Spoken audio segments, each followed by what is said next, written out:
आप सभी का मेरे YouTube चैनल पर स्वागत है। उम्मीद करता हूँ कि सब बढ़िया हैं। प्रदीप समय पर आइए आप। ठीक है, ट्रेन रुक गया, ये रुक गया, बहाना ना बनाइए। ठीक है, घर से जल्दी निकला करें। ठीक है। दूसरी बात, आज हम घर्षण चैप्टर का सेकेंड लेक्चर देखेंगे आज। ठीक है, तो उसके पहले बेटा हम क्या करते हैं, घर्षण फ्रिक्शन, लॉ ऑफ फ्रिक्शंस के बारे में हम सबसे पहले जानते हैं। ठीक है, क्या अगला हमारा जो टॉपिक है क्या है, घर्षण के नियम। किसके नियम? इसे इंग्लिश में कहते हैं लॉ ऑफ फ्रिक्शन।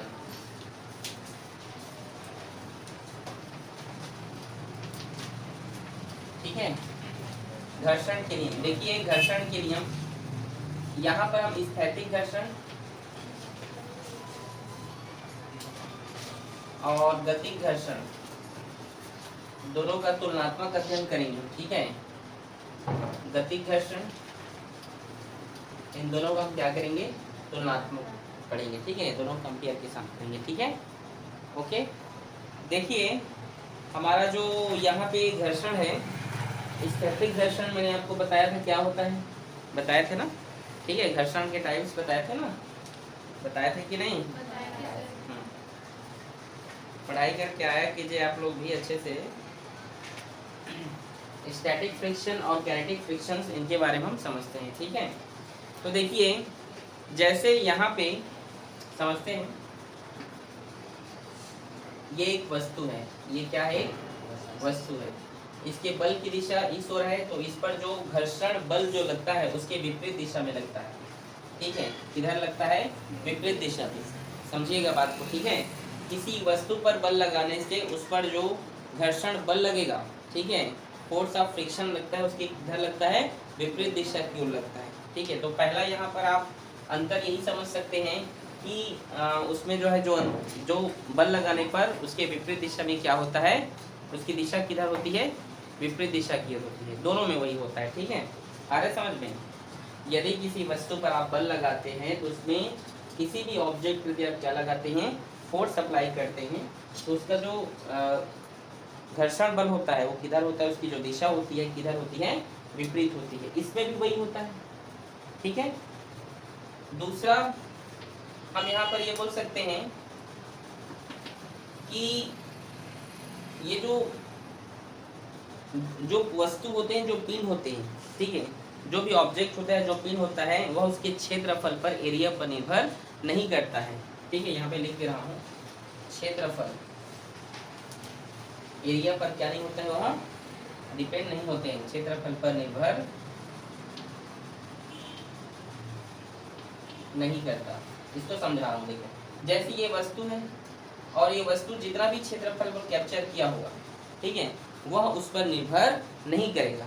समझ लीजिए आप बात को। ठीक है, मतलब कहना चाहता है कि यदि कोई वस्तु किसी क्षेत्रफल पर यदि है, ठीक है, किसी क्षेत्रफल पर यदि उसे कवर किया, उसे ऑक्यूपाई किया, कैप्चर किया, तो उस पर डिपेंड, उस पर निर्भर नहीं करेगी। इस बात को आप समझिएगा। ठीक, समझ में आ रहा है कि मैं क्या बोलना चाहता हूँ?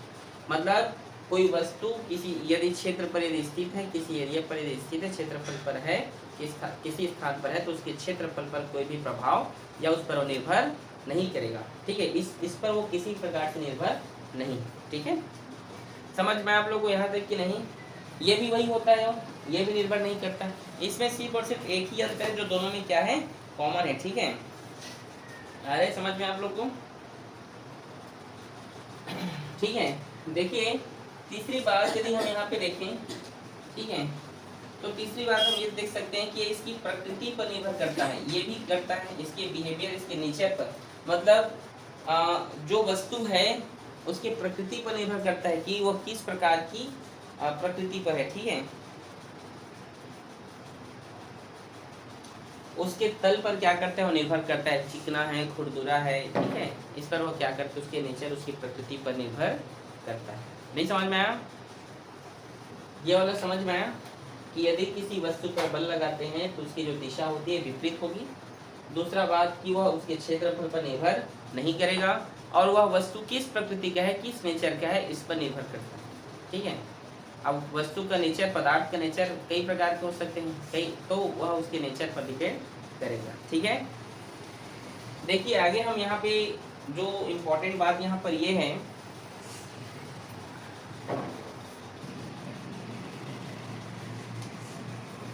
यहाँ पे जो चौथा जो टॉपिक है ये थोड़ा समझिएगा आप लोग, ठीक है।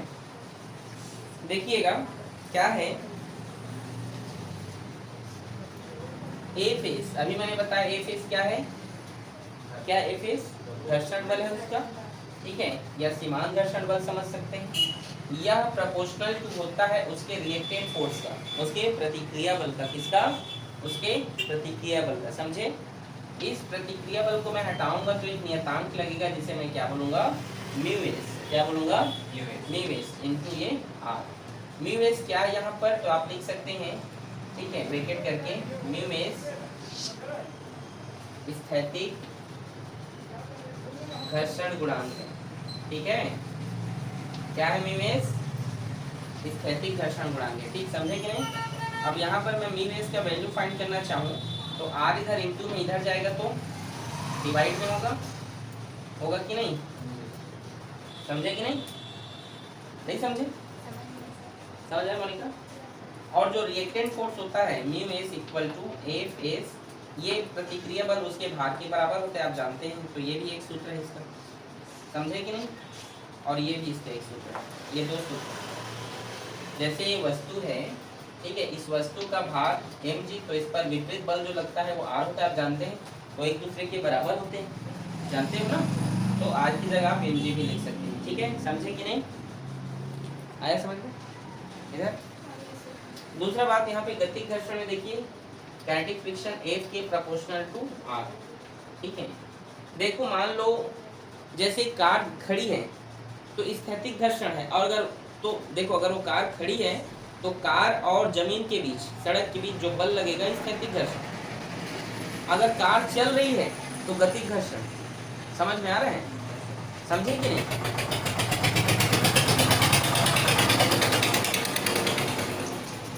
आगे देखिए F के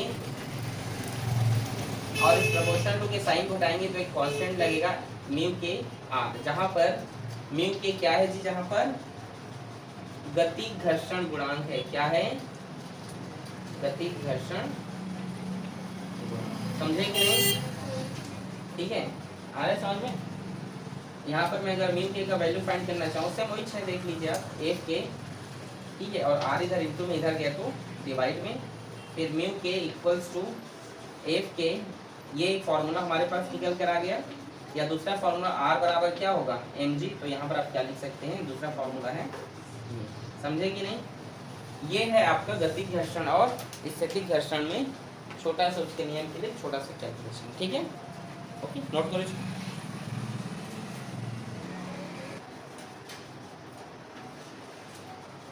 अगला है घर्षण कोण, क्या है,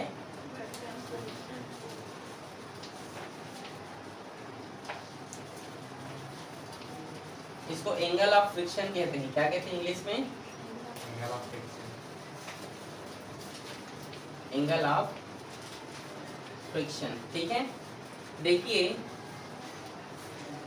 ये नत समतल है, यहाँ पर क्या है, एक पिन रखा हुआ है, ठीक है, क्या रखा हुआ है यहाँ पर, एक पिन, इसका जो भार है नीचे की ओर लगेगा mg, ठीक है, इसके विपरीत क्या लगेगा यहाँ पे, प्रतिक्रिया बल लगेगा, क्या, हाँ, ठीक है, इस पर ये बल लगेगा तो इसका, इसके विपरीत दिशा में क्या होगा, घर्षण बल लगता है, आप जानते हैं, इधर क्या लगेगा, विपरीत दिशा में F घर्षण बल लगता है, आप सभी जानते हैं इसको, और ये इसका हम मान लेते हैं परिणामी प्रतिक्रिया बल, रिजल्टेंट रिएक्टेंट फोर्स है ये, ठीक है, ठीक है जी। और इन दोनों के बीच में जो कोण बन रहा है इसे हम क्या कहते हैं, लैम्बडा, ठीक है, ये ए बी और ये सी, इसको हम इस तरीके से मिला दें, ठीक है। परिभाषा क्या है इसका, तो देखिए परिभाषा है ये, स्थैतिक घर्षण बल और अभिलंब प्रतिक्रिया बल, सॉरी अभिलंब प्रतिक्रिया बल R और A फेस स्थैतिक घर्षण जो बल है, ठीक है, स्थैतिक घर्षण बल और अभिलंब प्रतिक्रिया बल का जो परिणामी अभिलंब प्रतिक्रिया का जो बल है, अभिलंब के साथ जो कोण बनाता है उसको क्या कहते हैं, घर्षण कोण कहते हैं, ठीक है। फिर से बता रहा हूँ, अभिलंब प्रतिक्रिया बल और स्थैतिक घर्षण बल का परिणामी का क्या ये परिणामी प्रतिक्रिया बल अभिलंब प्रतिक्रिया बल के साथ जो कोण बनाता है उसको क्या कहते हैं? घर्षण कोण कहते हैं। इसे हम लैम्ब्डा से क्या करते हैं? रिप्रेजेंट करते हैं। समझ में आया कि नहीं? इसे आप क्या बोल सकते हैं कि the angle which the resultant of limiting friction force and normal reaction makes with the normal reaction is called the angle of friction. It is represented by lambda. The angle with the resultant of limiting friction force and normal reaction makes with the normal reactions is called the angle of friction. Is represented by lambda.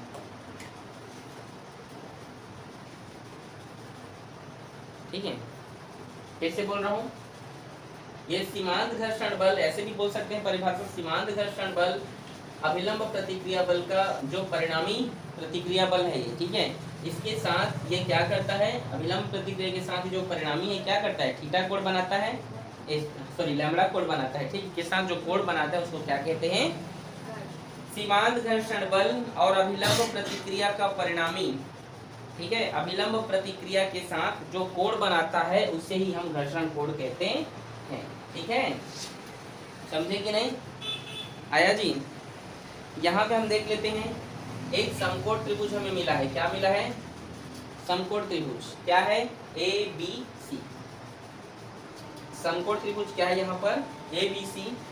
ये lambda है, ठीक है, हम यहाँ पे tan lambda निकालेंगे। ठीक है, तो क्या होता है? tan थीटा बराबर क्या होता है?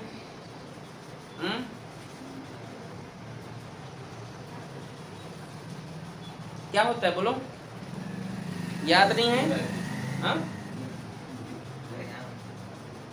मैथ वाले बोलिए। लंब बटे आधार। ठीक है, परपेंडिकुलर बाई बेस। ठीक है, तो यहाँ पे देखिए ये थीटा है, तो थीटा का सामने वाला क्या होता है? लंब होता है ना। तो बी सी क्या यहाँ पर परपेंडिकुलर है। ये लैम्ब्डा है, ये थीटा कोण लैम्ब्डा कोण बना रहे हैं, एंगल बना रहे हैं। एंगल का सामने वाला क्या होता है? परपेंडिकुलर होता है, पता है ना। तो बी सी क्या हुआ? यहाँ पे लंब हुआ, और आधार क्या है इसका? ए बी क्या है इसका? आधार है। ठीक है, समझे कि नहीं आप लोग? यहाँ तक समझ में आया? आगे देखिए, tan लैम्ब्डा बी सी का जो मान है, ठीक है, ये क्या है? समानांतर है, देख लीजिए, है ना इस तरीके से। और ये भी समानांतर मतलब वो ए फेस के बराबर है, तो यहाँ पे क्या लिख सकते हैं? ए फेस। और ए बी क्या है? ये आर के बराबर है, तो इसे आप क्या लिख सकते हैं? आर। ठीक है, समझ आया ना? आलिया? और आप अभी पढ़ा ए फेस और आर का मान, अभी आपने पढ़ा, क्या पढ़ा? म्यू एस पढ़ा कि नहीं? यही इसके लिए एक छोटा सा सूत्र है। इजी है कि नहीं? ठीक है, इजी है भाई? ठीक, नोट करो इसको।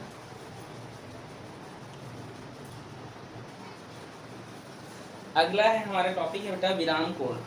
क्या है अगला? विराम कोण।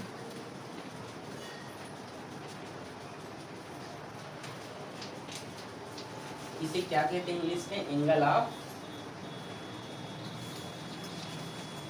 रिपोज कहा जाता है। ठीक है, तो देखिए विराम कोण मतलब ये ठीक ऐसा टाइम है कि ये जो है अगर थोड़ा सा और बल लगाया जाए तो ये किस में बदल जाएगा? यहाँ गति में बदल जाएगा। अभी स्थिर स्टैटिक से, जैसे आप जानते हैं, जैसे मान लीजिए ये एक आप जानते हैं डंडा है, ठीक है, आप सभी जानते हैं। ये अभी समतल है। अगर मैं जो है, ठीक है, यहाँ पे कोई वस्तु रखूँ, ठीक है, कोई भी वस्तु, जैसे सपोज दैट मान लेते हैं, जैसे ये चौक ही रख देता हूँ, ये बॉक्स को रख देता हूँ, ठीक है, तो अब इसके साथ क्या है? ये संतुलन है। जैसे जैसे ये ऊपर उठते जाएगा, इसके साथ अब ये चिपका है, विराम में है कि नहीं? देखो ऊपर उठा रहा हूँ, ये विराम में है, लेकिन एक स्थिति ऐसा आएगा कि फिसलने लगेगा, तो उसका गति घर्षण है, फिसल, देखो फिसलने का तैयार हो रहा है ना, देखो हो रहा है ना, आ रहा है समझ में? तो यही विराम कोण मतलब जब तक वह स्थिर है, जब तक वह क्या है? स्थिर है, मतलब समतल के साथ क्षैतिज जो नद समतल के साथ क्या करे, जितने डिग्री के साथ झुका हुआ है, थीटा कोण के साथ यदि झुका हुआ है, इसीलिए विराम कोण को थीटा से रिप्रेजेंट करते हैं। किससे रिप्रेजेंट करते हैं? वह नद समतल मतलब जो यहाँ पे जो ग्राउंड है उसके साथ थीटा कोण से क्या हुआ है, यदि वह झुका हुआ है, क्या किया है, झुका हुआ है, तो उसे आप क्या कहते हैं, विराम कोण। मतलब अगर उससे थोड़ा सा अगर बढ़ गया वो तो क्या होगा, वह गति करने लगेगा, जैसे अभी आपने देखा ना। ठीक है, तो देखिए इसका हम यहाँ पर फिगर बना रहे हैं। ये समझिए एक सरफेस है, ग्राउंड है, ठीक है।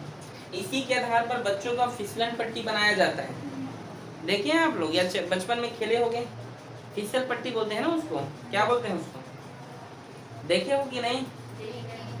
अब तुम लोग तो बड़े हो गए हो, बैठने नहीं देते होंगे, बैठ जाते होंगे फिर भी। हाँ, ये मंदिर में है, दुर्गा मंदिर में, ठीक है, कभी जाना घूमने के लिए, ठीक है। आगे देखिए, ये क्या बना रहे हैं, थीटा कोण, ठीक है। यहाँ पर एक वस्तु है, फिगर को ध्यान समझेंगे, इसी पर पूरा बेस्ड है, ठीक है। इस वस्तु का भार जो है mg ये है, और इस पर प्रतिक्रिया बल लग रहा है। क्या लग रहा है इस पर? प्रतिक्रिया बल। ऊपर को प्रतिक्रिया बल लगेगा, ठीक है। आप लोगों को समझ में आ रहा है कि मैं क्या पढ़ा रहा हूँ? पहला यहाँ तक किसी कोई समस्या तो बताइए। नहीं ना? इस पर बल लगेगा तो ये इसका क्या हो, घर्षण बल है, ये इस दिशा में ये घर्षण बल है इसका। ये थीटा है तो ये 90 माइनस थीटा होगा, ये वाला होगा, तो 90 माइनस ये थीटा, तो ये भी थीटा हो जाएगा। फिर ये क्या होगा, थीटा होगा ना। ध्यान से देखो, देखिए तनिषा ध्यान से देखो ना बेटा। और अगर ये थीटा है तो थीटा का पास वाला, थीटा का पास वाला कॉस थीटा, तो ये mg कॉस थीटा, ठीक है। और ये थीटा से क्या है, ये दूर है, ठीक है, ये घटक है, समझिए। तो ये क्या होगा, ये इस पर बल लगाया जा रही है, ठीक है। ये इसका बल है, ये इसका क्या है, घर्षण बल है, ठीक है, फ्रिक्शन फोर्स है, ठीक है। ये होगा mg साइन थीटा, ठीक है, समझे कि नहीं? फिर से बोल रहा हूँ, देखो जब फिगर बनता है तो स्टार्टिंग में ध्यान देना चाहिए। ये एक वस्तु था जिसका भार क्या है, नीचे की ओर भार लग रहा है mg, और ये ऊपर की ओर क्या लग रहा है, इसका प्रतिक्रिया बल लग रहा है, ठीक है। अगर ये 90 माइनस थीटा है तो ये थीटा होगा, तो यहाँ पे घटक उत्पन्न होंगे इसके, ये mg cos थीटा, थीटा का पास वाला cos थीटा, ये थीटा से दूर वाला sin थीटा, ये इसका क्या है, घर्षण बल है, ठीक। समझ में आया यहाँ तक? यहाँ तक कोई दिक्कत?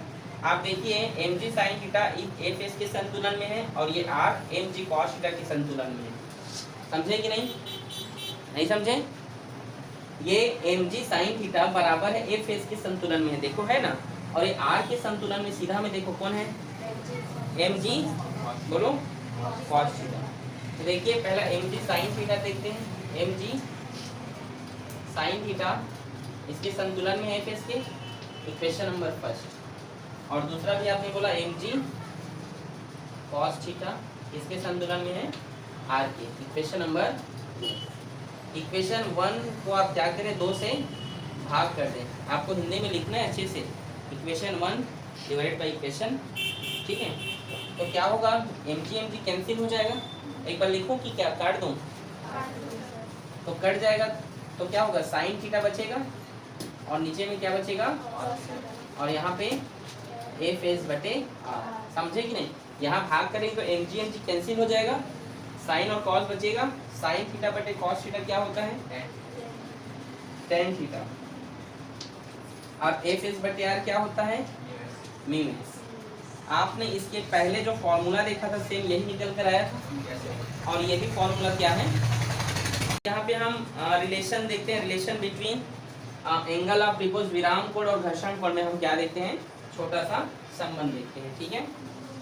ठीक है, अभी आपने क्या देखा, टेन थीटा बराबर क्या देखा, म्यू एस, और इसके पहले देखा आपने टेन लैम्डा बराबर म्यू एस। ये दोनों बराबर है, ठीक है, दोनों सेम है ना। तो आप क्या कर सकते, इधर देखिए, टेन थीटा बराबर ये भी इसके बराबर हो जाएगा, होगा कि नहीं? नहीं समझे मैंने क्या कैसे लिखा?